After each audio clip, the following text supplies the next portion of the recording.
la communauté Khadr, mais également à toute la communauté musulmane, et particulièrement à Cheikh Habibi Aïdara, mais également à toute la famille de Cheikh Nassad Bou, et particulièrement à Cheikh Saad Bou Diaw, un grand, justement, talibé de la confrérie Khadr. Et j'en profite, justement, puisque nous parlons éducation, avant même que nous entrions dans le vif du sujet, j'ai l'honneur d'avoir, en tout cas, reçu l'ouvrage du journaliste, analyste politique, Mahmoud Sy Albert, qui est un chroniqueur du quotidien La Tribune. Tous les matins, chers téléspectateurs, vous lisez le doyen Albert, justement, dans les colonnes de La Tribune, à travers des chroniques assez croustillantes. Alors, l'ouvrage, c'est Mutation et privatisation de l'éducation.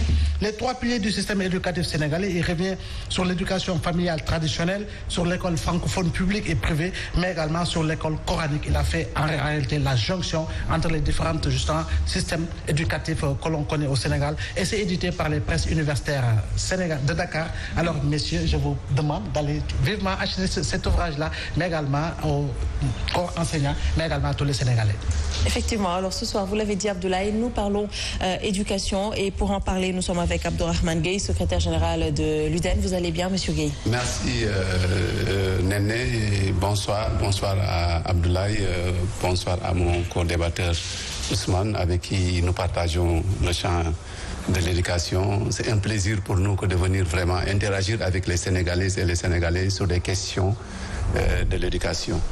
Plaisir partagé. Alors, nous sommes également, vous l'avez annoncé, avec Ousmane Diallo, secrétaire général du USAMS, coordonnateur sortant de la FEDER. Vous allez bien? Je vais bien, mais permettez-moi avant de placer quelques mots, de me joindre à vous pour présenter mes condoléances à la famille Khadr. Donc, je vais bien. Et que je profite de cette occasion aussi pour saluer mon ami. Lui, c'est mon ami puisqu'on a fait un parcours ensemble.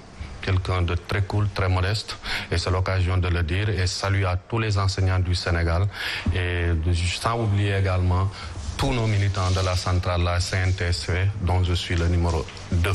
Justement, alors nous parlons éducation, et quand on parle éducation, on pense justement à toutes ces perturbations dans le milieu scolaire. Alors aujourd'hui, vous, quelle perception ou bien quelle analyse faites-vous de cette situation qui touche particulièrement l'école sénégalaise, mais également l'école publique sénégalaise? Voilà, merci Néné. Vous m'envoyez une question qui me permettra de balayer un peu la situation scolaire au Sénégal, puisque effectivement il y a des perturbations depuis quelques années. Et je pense que cette année-ci, ça sera une perturbation approfondie avec la jetée des 3 cadres dans les mouvements de grève. Et cela est dû tout simplement pour nous au niveau de la FEDER. Et c'est une négociation, c'est que le principe, comment dirais-je, le respect du droit aux négociations collectives n'a pas été appliqué par le gouvernement du Sénégal. Nous constatons également au niveau de la FEDER qu'il y a également une négociation sectorielle par rapport au G7, dont je suis en face d'eux, puisque tout simplement par rapport au gouvernement du Sénégal, par le biais de Michel Mansour Sy, qui n'est plus ministre, l'ex-ministre du Travail, a très mal organisé les élections.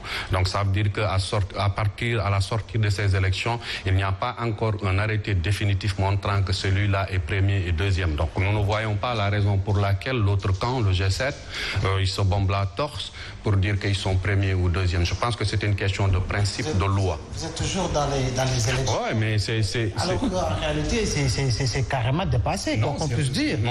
Aujourd'hui, les syndicats les plus représentatifs du système éducatif sénégalais se sont retrouvés autour du G7, et j'ai entendu, pour dire les autorités concernées, en tout cas développer dans ce sens-là, pour dire que les syndicats représentatifs, ce sont ceux-là qui sont justement autour du G7. Mais Michel Mao, moi je pense qu'il faut respecter les valeurs démocratiques de ce pays.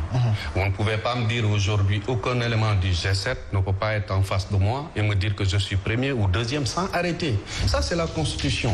C'est les lois du pays. Je pense que les choses, il faut les respecter comme ça. Maintenant, autrement, si aujourd'hui ils se constituent en majorité et ils parviennent à respecter le monitoring, puisque le gouvernement, nous, ce que nous pensons au niveau de la FEDER, le gouvernement a choisi ces syndicats, que ce soit au niveau des centrales, que ce soit dans le secteur de l'éducation, pour aller de l'avant. Et je pense que s'ils continuent dans cette négociation secteur, mais le système sera toujours perturbé. Et selon les pourcentages, si on regroupe les deux cadres, FEDER et G20, nous avons 56% après les simulations contre 40 44%. Donc le G7, s'il était cette majorité qu'on est en train de dire, aujourd'hui, on avait dépassé le problème des enseignants est dépassé, ou bien au moins il y a 90%. Donc c'est logique pour logique. On n'invente pas, ce sont des choses qui existent sur le terrain. Là où je suis avec des actes qui ont été retirés aujourd'hui sur cette question qui est les lenteurs administratives. Dans la production, aujourd'hui, il produit des actes qui n'ont pas des conséquences financières. Donc c'est inutile. L'enseignant ne se trouve pas dans ce qu'ils sont en train de faire. Donc je ne vois pas, moi, quelles que soient les plateformes qui se sont présentées à partir de toutes ces années, je ne vois pas quelque chose qui a avancé pour que l'enseignant soit satisfait par rapport au credo qu'il demande à ses supérieurs, aux gens qu'ils ont élus, de régler. Le problème reste entier. D'accord. Alors, M. Abdourahmane Gueye, encore une fois, merci d'avoir répondu à notre invitation. Je rappelle que vous êtes le secrétaire général de l'UDEN. Alors, est-ce qu'en réalité, le G7 représente-t-il les enseignants, en tout cas par rapport justement aux différentes batailles justement que vous menez? Parce que en tout cas, vos rivaux d'un côté ont eu même à utiliser des mots assez lourds, allant même jusqu'à traiter justement le G7 de corrompu, quoi qu'on puisse dire. Voilà. Merci, M. Mbou. Je crois que c'est une opportunité qui nous est offerte d'éclairer la lanterne des Sénégalaises et des Sénégalais. Je crois qu'il serait bon de rappeler que c'est à partir d'un constat que nous avions tous fait que la table de négociation était difficile eu égard au nombre de syndicats qui existaient dans le secteur de l'éducation et de la formation, 57. Et que dans les négociations, nous étions représentés 3 par organisation. Vous faites un petit calcul, ça nous fait un nombre de 171, sans compter les cabinets des ministres concernés. On dépassait les 200 personnes, ce qui ne facilitait pas la négociation. C'est fort de ça qu'on s'est accordé tous à aller vers des élections.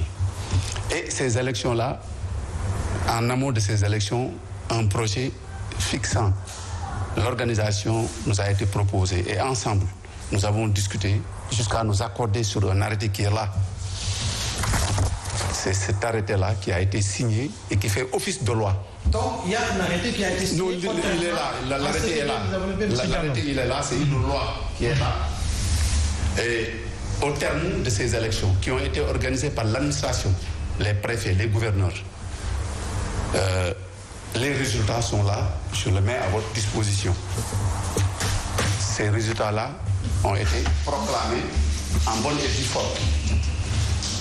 Et ce qu'il faut retenir dans cet arrêté qui a fixé les élections, l'article 5 nous dit que pour être déclaré syndicat représentatif, il fallait avoir 10% des votants, des suffrages valablement exprimés.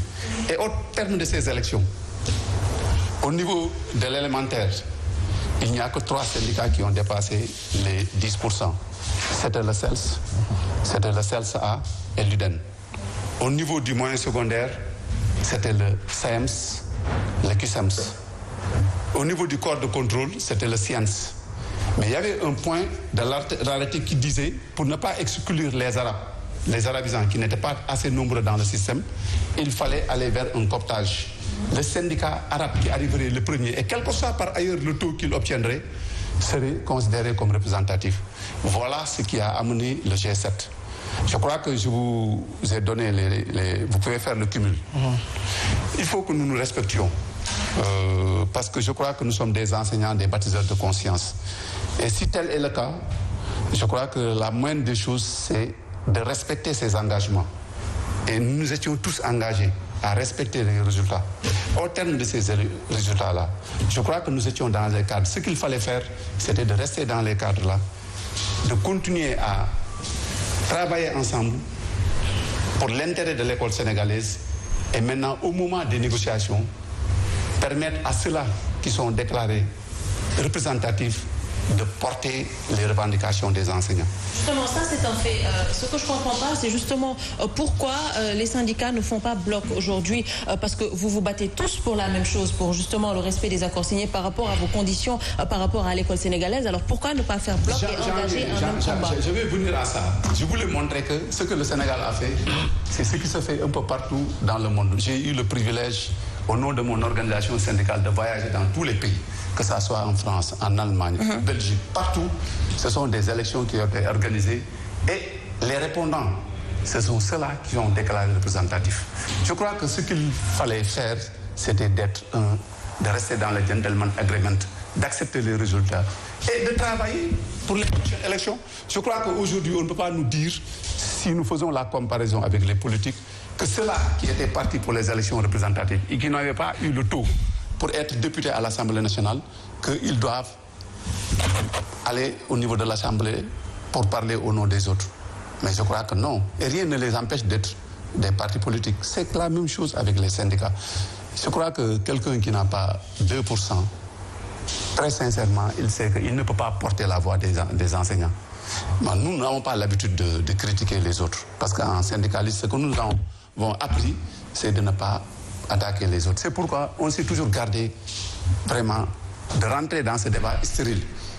Parce que pour nous, nous avons un chantier. Le chantier, c'est de travailler pour que cette école-là, que nous avions connue au Sénégal, revienne. Cette école-là qui nous a permis de bâtir des Sénégalais qui soient à même, en tout cas, de contribuer au développement de leur pays. Partout où vous allez dans les grandes institutions, vous trouverez des Sénégalais qui n'ont connu que l'école publique.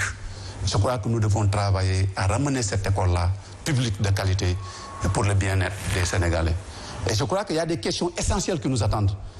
Or, nous, on se permet de rester dans le statu quo. Le statu quo, c'est quoi? Le respect des accords. Alors qu'il y a des questions essentielles. Je viens de Thaïlande, où se tenait l'international de l'éducation nationale. Et le maître mot du débat, c'était quoi? C'était la privatisation de l'école sénégalaise. C'était la marchandisation de l'école sénégalaise. C'est des questions qui sont là. Aujourd'hui, il y a la prolifération des écoles privées. Et ce que nous constatons, c'est que c'est des enfants qui sont renvoyés de l'école publique et qui sont orientés dans ces écoles-là. Et ceux qui n'ont pas de moyens pour payer les études de leurs enfants, qu'est-ce qu'ils vont devenir? Je crois que ça, c'est des questions essentielles. Aujourd'hui, nous avons laissé en rade 1 500 000 enfants qui n'ont pas d'extrait de naissance, qui n'ont pas de dossier. Ça, ce sont les questions de fond sur lesquelles nous devons nous... Et ce que nous demandons aux autres, c'est vraiment de taire ce débat-là, qui, à mon avis, n'a pas de sens. Je crois que nous sommes dans un pays de droit, un pays organisé, et nous sommes sortis des élections. Ceux qui sont déclarés, ils sont en train de, à travers les moniteurs, de négocier avec le gouvernement. Maintenant, à ce niveau, ce qu'il faut constater, c'est que quand même, il y a de quoi redire. Parce que, en réalité, si nous faisons le tour des points, nous nous rendrons compte qu'il y a des questions essentielles aujourd'hui sur lesquelles je crois que l'État se doit quand même de hâter le pas pour que nous puissions dépasser cette situation-là. D'accord. Alors justement, des questions essentielles peut-être. Oui, des questions, avant de revenir sur les questions essentielles, je suis d'accord avec Abdourahmane sur un seul point, c'est par rapport au type de citoyen que les enseignants ou bien que le système éducatif ou bien la politique du gouvernement qu'on puisse faire quelque chose pour ça. Je suis d'accord sur ce principe-là avec lui. Mais c'est des questions de voyage, nous l'avons tous fait. Moi, je viens de Genève. Ce n'est pas ces histoires-là qui comptent. Et ce qui l'appelle priorité, pour moi, ce n'est pas une priorité. La priorité, c'est quoi? C'est ces revendications-là. Ce sont ces points de revendication pour l'intérêt des enseignants. Ça, c'est un. Il est revenu sur la question des extraits. Mais ça, c'est une politique gouvernementale au nom des collectivités locales. Ça, les syndicats ne sont pas responsables de ça.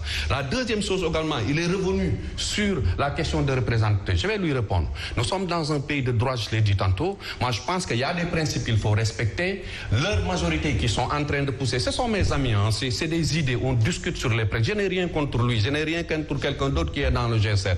Donc, l'agreement gentleman qu'il évoque, nous l'avons.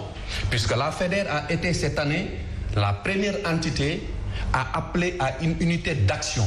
Puisqu'il est temps de taire certaines choses. Mais ça ne nous empêche pas de dire que la question de la représentativité est pendant au niveau du tribunal. Ça ne nous empêche pas de le dire. Ça, ce sont des résultats. Dans tous les cas, il y a un arrêté qui a été signé par le ministre Mansour Sy, avec ampliation à la présidence de la République, à la primature, qui n'existe plus, mais également au ministère de l'Emploi, de la formation professionnelle, ministère de l'Éducation, etc., au secrétariat général du gouvernement, etc.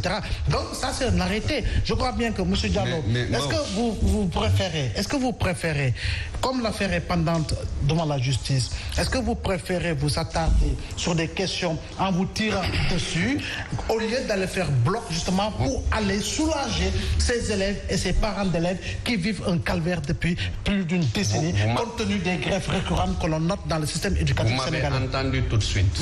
J'ai dit, quelque chose qui est pendant au niveau de la justice ne peut pas avoir un arrêté. Il faut vider le contentieux judiciaire pour partir vers un arrêté. Donc tout a été escamoté dès le départ. Moi, je faisais partie parmi ceux qui ont porté plainte au niveau du moyen secondaire, avec le CMS. Au niveau de l'élémentaire, il y a, je pense, Sinéléon. Moi, c'est un problème de principe et de valeur et de loi de ce pays en respectant la Constitution. Et passer ces principes-là, est-ce que vous, au niveau de la FEDER, en tant qu'organisation syndicale, est-ce que vous êtes prêt, est-ce que vous êtes prêt à aller dans le sens de former un bloc au noyau dur pour la défense exclusive des intérêts des enseignants, mais également pour permettre aux élèves véritablement d'aller apprendre et d'aller mieux apprendre, justement, pour que l'école sénégalaise redevienne ce qu'elle a été? Mais je viens de vous dire que aucun des cadres, ni le G7, ni le G20, n'a parlé d'unité d'action. C'est la FEDER en conférence de presse. Nous avons tendu le bras. Il faut taire certaines choses pour aller dans l'essentiel, puisque le G7 ne peut pas seul régler les problèmes. Ni la FEDER, ni le G20. Et nous avons vu le couplage de cette année. FEDER est sorti, G20 nous ont rejoint, le 30, ils ont pris les mêmes dates, c'était 90%. Ensuite, G7 est sorti, G20 est sorti, ils ont eu une réussite. Ça veut dire quoi? L'équation, quel que soit que tu tires, quelles que soient les simulations que tu peux faire, il suffit que deux. Puisque s'ils continuent à négocier avec le ZES, le système restera paralysé. Hein? On n'a pas le choix, quel que soit notre... C'est ça, ils n'ont pas, ils n'ont pas le droit de laisser s'ils le font. Ils seront dans des difficultés, puisque depuis qu'on a déclaré ces résultats, ces faux résultats, et jusqu'à présent, il n'y a pas eu d'évolution sur tous ces points. Évolution, il n'y en a pas. Sinon, cette année, ils ne vont pas partir en mouvement. Si tout allait bien et que les enseignants, ils ont réglé leurs problèmes, on n'allait pas être là, lui de l'autre côté, moi de l'autre côté. Ce qui est important, je ne suis pas d'accord si Abdourahmane me dit, ça me revient à l'esprit. Si Abdourahmane me dit, oui, c'était 57 syndicats, l'État a trouvé la manière de, je ne sais pas, pour discuter avec les gens, on appelait deux. Non, je passe en bresse. Vous savez pourquoi? Aujourd'hui, on évolue en cadre. Qu'est-ce qui vous empêche d'appeler 3 par 4 plus les ministères? Qu'est-ce que ça change?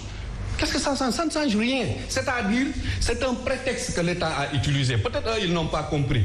Ce qu'ils ont fait au niveau des centrales, aujourd'hui, les 4 grands, on les donne 600 millions par année au détriment des autres.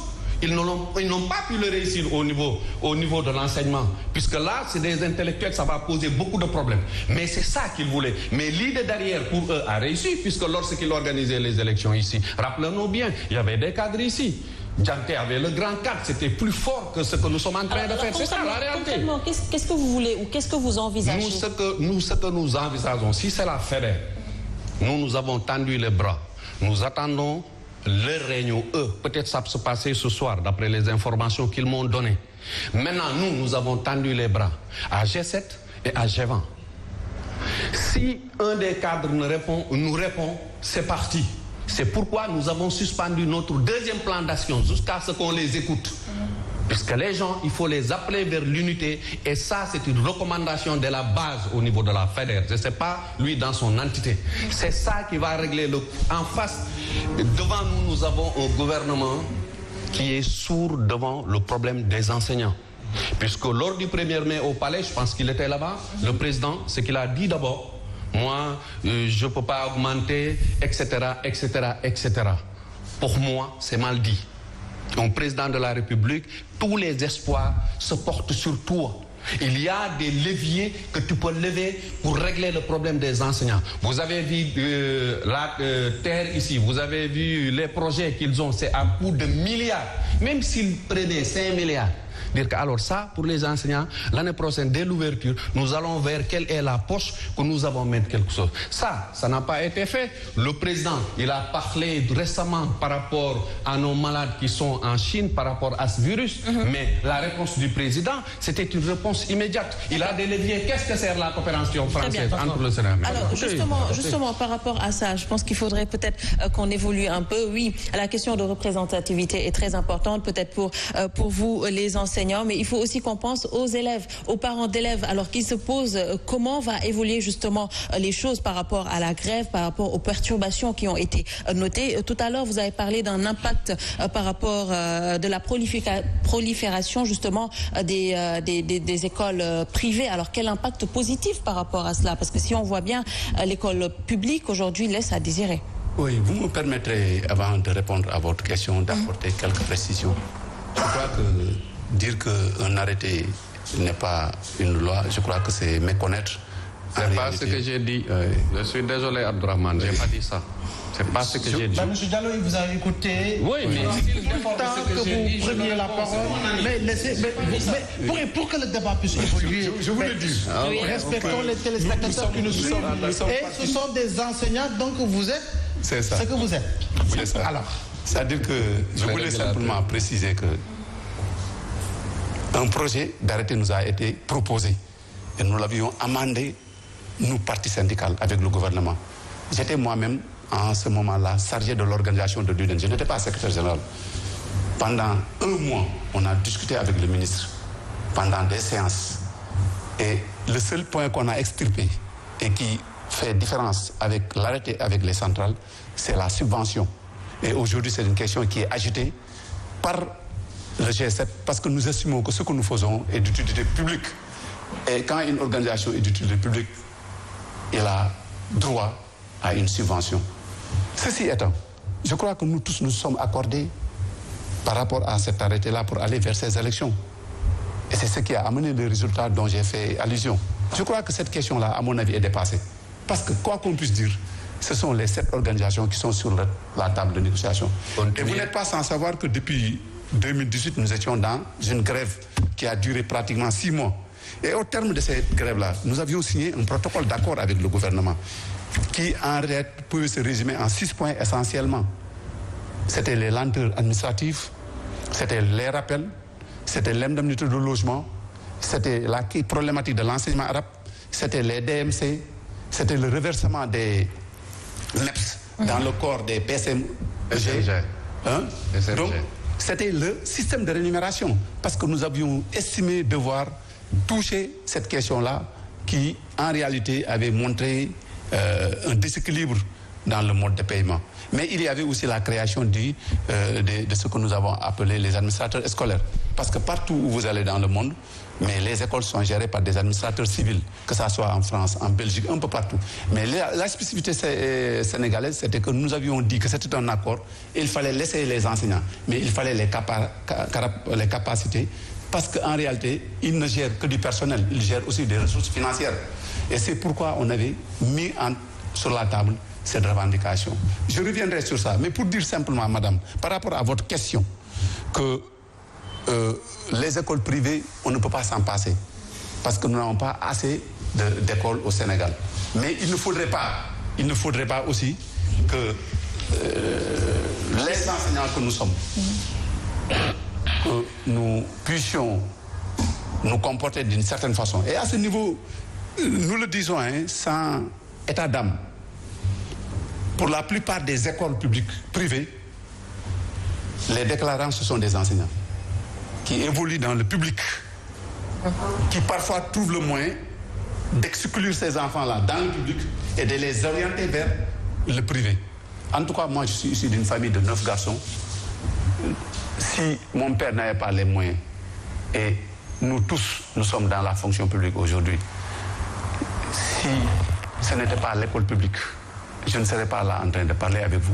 Et je crois que bon nombre d'enseignants aussi sont dans cette situation. Le président Macky Sall en est un parfait exemple. Lui-même a fait tout son cursus dans le système éducatif sénégalais. C'est pourquoi nous, de l'Union démocratique des enseignantes et enseignants du Sénégal, nous en faisons un problème sérieux.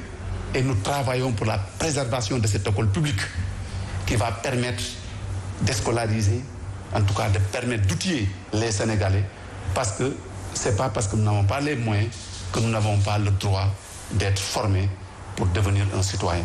C'est pourquoi, tantôt j'ai évoqué la question de la prolifération, parce que cette question-là, c'est une question sur laquelle nous devons, en tout cas, nous appesantir et trouver des solutions. Sinon, ce que nous voyons, mais c'est à la limite même inacceptable. Inacceptable. Inacceptable. C'est pour dire simplement quoi? Que le G7 est resté cohérent dans sa démarche.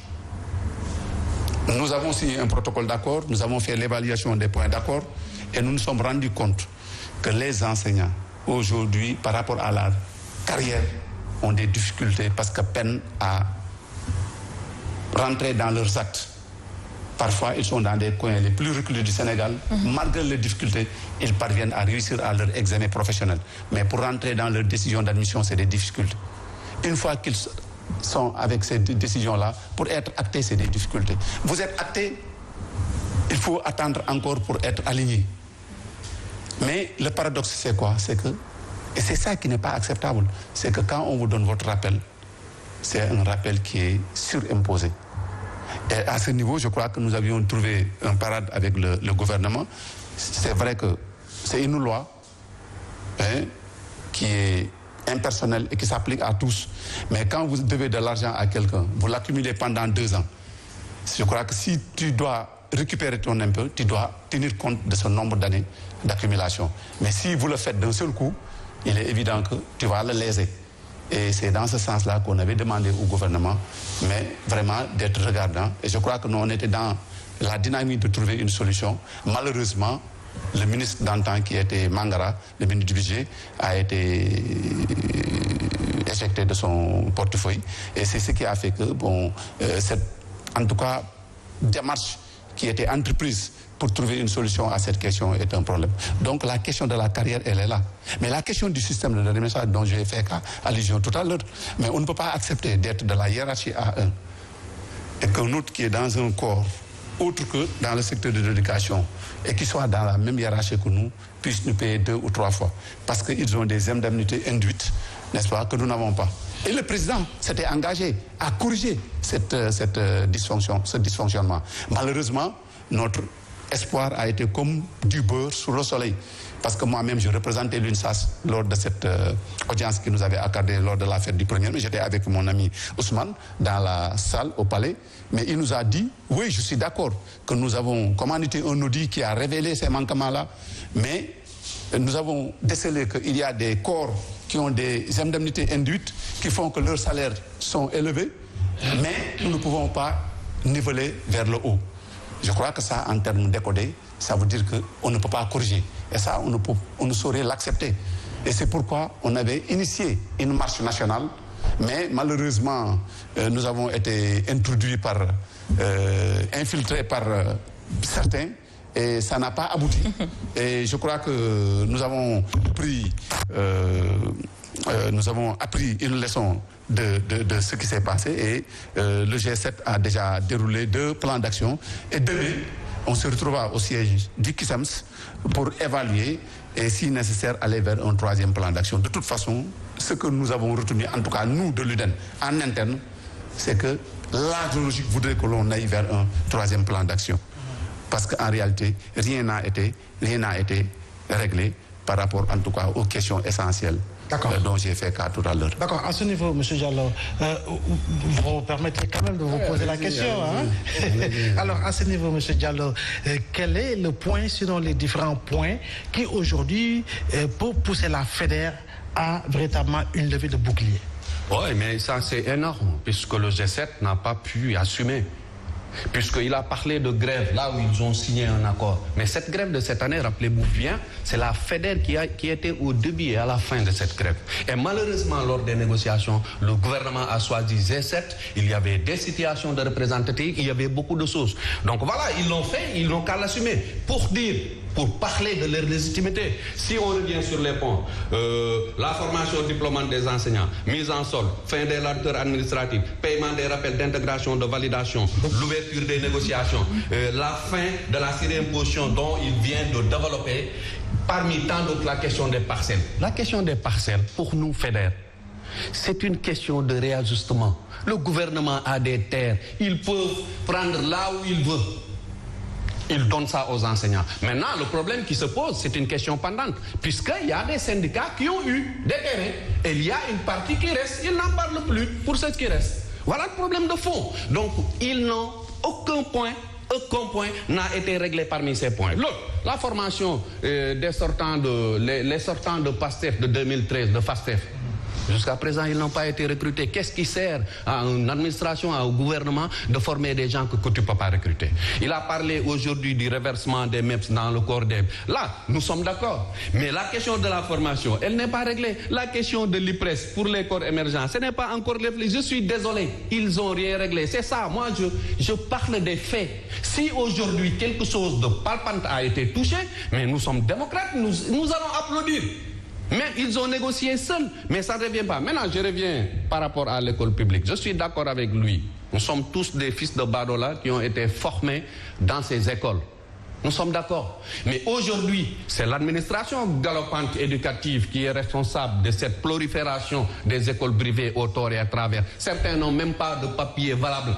Chacun ouvre, c'est les enseignants qui font ça et d'autres qui se cachent derrière les enseignants. Donc ça veut dire que c'est l'administration en tant que telle, que ça soit gouvernemental, que ça soit éducatif, qu'on doit réviser. C'est ça, il faut une forte administration, mais avec des têtes fortes. C'est ça que nous demandons pour que ce pays-là avance. Mais on ne peut pas avancer sur des négociations de catimité. Moi, je n'insulte personne. Ça, ce ne sont pas moi. La FEDER n'a jamais, j'ai coordonné jusqu'à on a donné à quelqu'un, il y a une ligne de conduite. On n'insulte personne, mais on dit ce qu'on pense. Est-ce que vous avez été concerné par rapport au monitoring qui... Non, nous n'avons pas été, mais c'est là le bruit. Puisque pour nous, c'est inconcevable. Quelque chose qui n'a pas été respecté dès le départ, ils se cantonnent sur leur position. Aujourd'hui, moi, je consens, bien que c'est mes amis, mais je leur dis, si cette majorité était confirmée, aujourd'hui, ils parvenaient à régler les problèmes. Mais on reste dans le même sillage. Cette année, G20 s'est formé cette année. Il n'y avait que G7 et la FEDER. Aujourd'hui, il y a G20. Mais c'est dit petit haut qui va se passer, puisque le gouvernement va continuer dans ses négociations sectorielles et qui ne va pas mettre le système éducatif dans la paix. Nous avons des élèves comme vous. Moi, j'ai 3 enfants qui sont dans l'école publique. Alors aujourd'hui, moi, mon intérêt, c'est de tout faire pour que le quantum horaire soit atteint.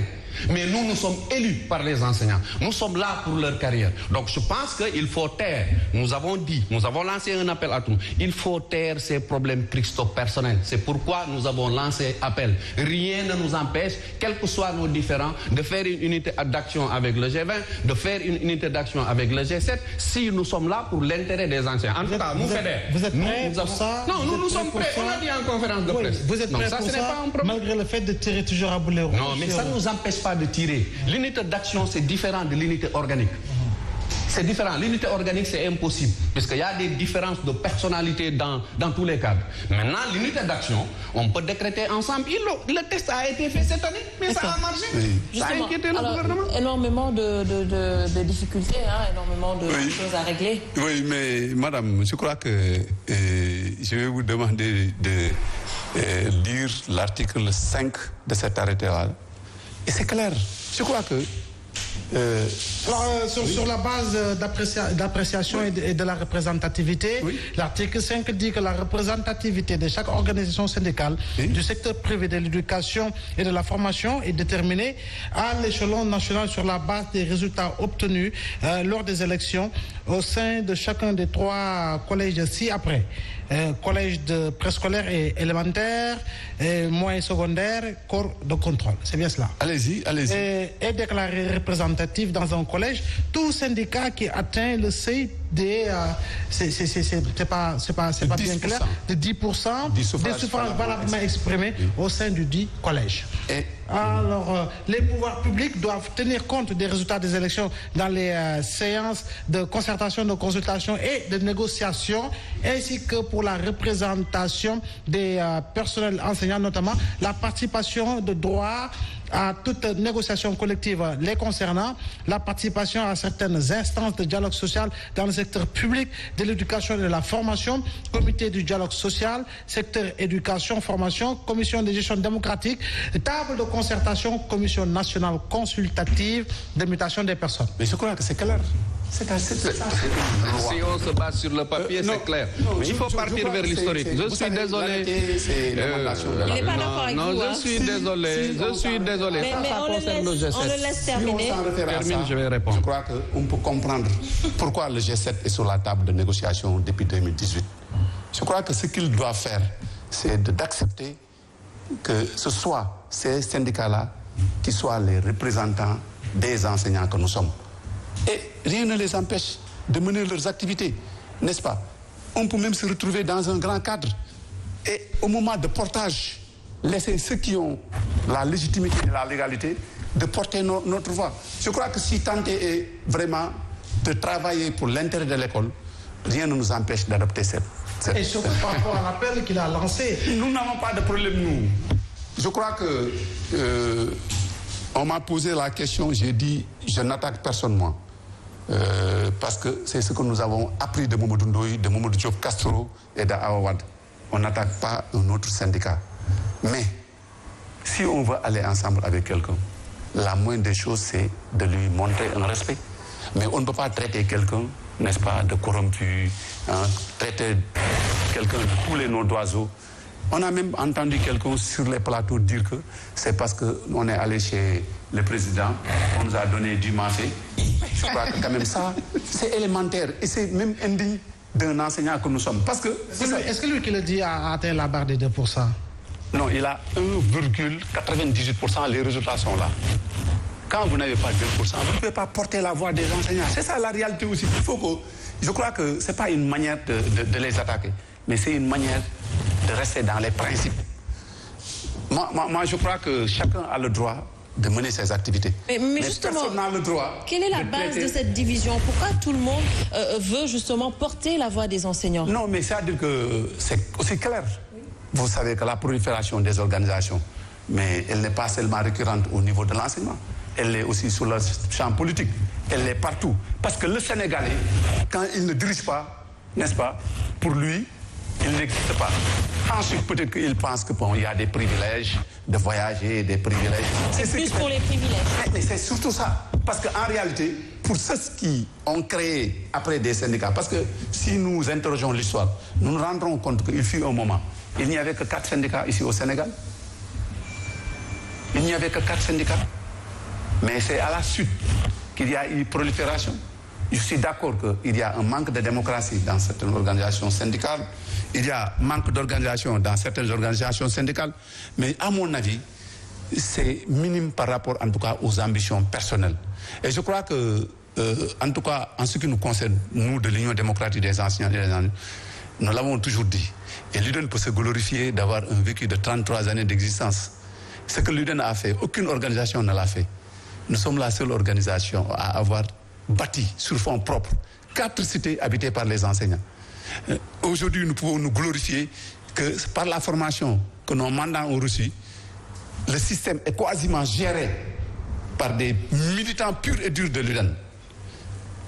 Ça veut dire qu'un syndicat, ce n'est pas simplement la revendication. Je crois qu'il faut contribuer. Aujourd'hui, au moment où je vous parle, nous sommes en train de sillonner le Sénégal pour contribuer au boisonnement de 200 écoles. Parce que nous nous sommes rendus compte qu'en allant dans l'intérieur du pays, surtout dans la partie nord, oui, c'est des écoles qui sont dégarnies. Et quand les enfants sortent pendant la récréation, ils n'ont pas où se reposer. C'est ça les questions sur lesquelles nous invitons. Maintenant, cette question-là, nous l'avons dit, le G7 constate qu'il n'y a pas une évolution comme cela se devait par rapport aux préoccupations des enseignants que nous sommes. Et c'est pourquoi nous avons dit à l'État lors du dernier monitoring que nous avons montré à l'opinion sénégalaise que nous étions des patriotiques. Parce que l'année passée, malgré le fait que le poste du Premier ministre, qui était le garant du monitoring, était supprimé et qu'on n'avait pas d'interlocuteur, on s'est abstenu d'aller en grève parce que nous mettons en exergue l'intérêt de l'école. Mais je crois que nous ne pouvons pas cautionner que des camarades, des collègues à nous, puissent avoir leur diplôme et rester 10 ans sans intégrer la fonction publique parce que simplement il y a des lenteurs. Je crois que l'État quand même se doit de parachever la dématérialisation qui était comme un point d'accord. Et je crois que nous pensons que le Sénégal a les moyens, au lieu de prendre son argent et de le donner à des footballeurs et de le donner à des femmes d'ambassadeurs et de faire des choses inutiles, je crois que nous devons, à mon avis, nous pointer sur l'utile. Et l'utile pour nous, c'est l'école. Parce qu'un citoyen qui n'est pas formé, ça veut dire que le Sénégal ne pourra jamais décoller. Alors sur ce point, vous êtes d'accord avec lui? En partie, Abdourahmane. Je suis pas d'accord en filigrane sur la majorité, là où il insiste. C'est peut-être un seul point, je suis d'accord. Là, peut-être où il part, puisque là où il a parlé, par exemple, c'est la priorité, c'est ailleurs. La priorité, c'est ailleurs pour tout le monde. Moi, je viens du département de Dagana. Chaque année, on est parrainé dans certains départements pour apporter des cahiers et des livres pour les mérites, pour les meilleurs. Et j'ai les vidéos et tout. Donc, ça, c'est mon syndicat, c'est le SAEMS qui le fait. Ça n'a rien à voir avec la FEDER, puisque chacun a son option. Maintenant, venant de la question de manque de démocratie dans les organisations syndicales qui ont poussé à la multiplication de ces syndicats, mais certains syndicats classiques, que je dirais classiques, dont Abdourahmane fait partie, ce sont des syndicats qui ont été là, mais la tête ne change jamais. Moi, depuis que je suis au lycée, c'est les mêmes types que je vois.